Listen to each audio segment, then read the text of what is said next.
You ask Tiger to calculate. This deals with finding the midpoint between 2 points. The midpoint between the 2 points is 63, -90. Let's solve it step by step. Plot the 2 points and calculate the midpoint using the formula. The coordinates of point 1 are, x1 equals 31, y1 equals -99. The coordinates of point 2 are, x2 equals 95, y2 equals -81.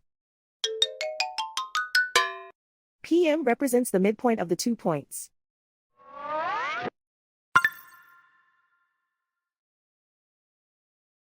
Use the x values in the midpoint formula to find the midpoints x.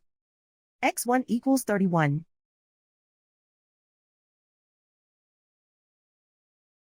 x2 equals 95. Simplify the arithmetic.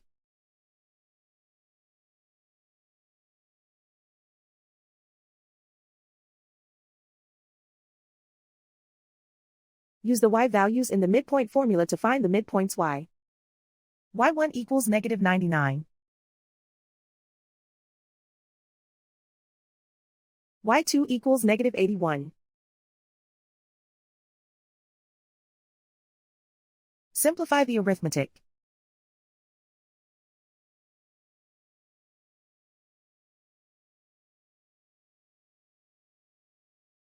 And so, the midpoint is 63, -90.